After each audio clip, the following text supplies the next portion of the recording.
I'm Zachary Simmons. I went to Reddam House and my piece is Tetris.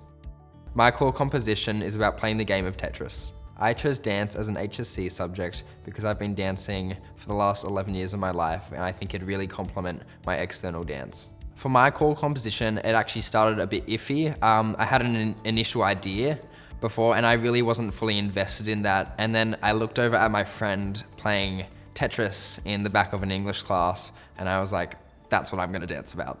One of the first steps I took was curating and creating the music for my composition, as personally I'm very entwined with the music and I think dancing is a reflection of the music itself. So the first step for me was really finding that music and getting a clear idea of what it is. When beginning your core composition, I think it's really important to have a clear idea of your intent and really derive all your movement from your motif so that your intentions are very clear throughout the piece. As part of this process, I discussed a lot with my teacher to really solidify my ideas and my sections and make it really clear to really map out where it's going to go. Overall, my teacher was really essential in establishing the idea and really clarifying both the process and how different elements of dance should be used and how the intent can be conveyed and any flaws that might be seen from an outside perspective. So I think the teacher is really your best resource in creating the core composition. Choreographing a dance for someone else is truly a new experience for me. Because you aren't dancing yourself, you have to know how the dancer moves, what they can do, what their strengths are, to really create the best movement possible. Working with my dancer Julia was truly very fun. I've known Julia for a few years now. We've danced externally together and knowing her and knowing how we interact, it was just really fun. Some of the challenges I faced initially were really walking into the dance studio and just lacking motivation to actually start or continue a phrase. And I think what really, forced me to overcome that was just waiting for inspiration to hit me. I wouldn't force myself to create dance, but rather waiting for me to be inspired. Otherwise, I knew I would create work that I just didn't like.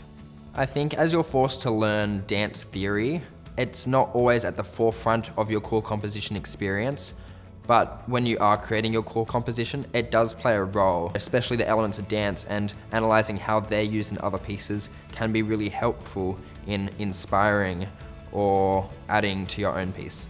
In my piece, the elements of dance I used specifically vibratory dynamics, staccato dynamics, angular shapes, and variations and gradual increase in tempo are really essential to the piece and the development of the piece. So I really wasn't looking at the elements dance like a checklist, rather I was only using them and manipulating them in meaningful ways to ensure that the piece is cohesive and can be followed. Some of the challenges that occurred later in the process were really being unsure as to what to do next. How can I improve it? How can I continually change it? But that's where the teacher comes in, and their constant feedback, their constant suggestions, really they should be taken on board, as they're just there to help you improve, and combining your knowledge can really create such an incredible piece. Feedback was very important in creating the whole piece of Tetris. I would constantly show my dance teacher different options, different ideas, extending them, clarifying with her, because she has done this for many years. She has a lot of knowledge, knows what they want to look for, and will identify any flaws or any inconsistencies within the piece. So I think feedback is really quintessential to the whole core composition. Julie and I have worked together for a long time. So we met a few weeks before trials started, and we really worked really hard, and we got it all taught in that 1 week, and we refined it for the next few weeks up until trials. Changing the choreography can be a little bit tricky due to getting it in their muscle memory, but I've known Julia and I know what she can do, and I would discuss this with her. I would say, are you comfortable with me changing it this late? But that is just knowing that she's comfortable with it.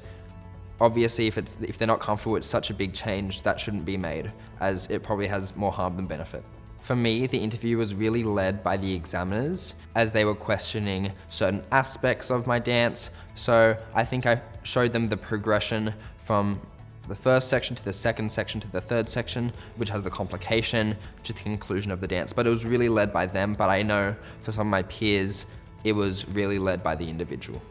For the interview, you really have to know your dance. You have to know why you've chosen a certain element of dance, how it impacts the meaning, why you have this music. You have to know everything about it and be certain in why you've chosen it. If you're about to start your core composition, I recommend not taking it too seriously. I danced about Tetris, and I think there's a lot of pressure to make this really meaningful dance that challenges stereotypes, and I was just like, I'm just gonna have some fun with it.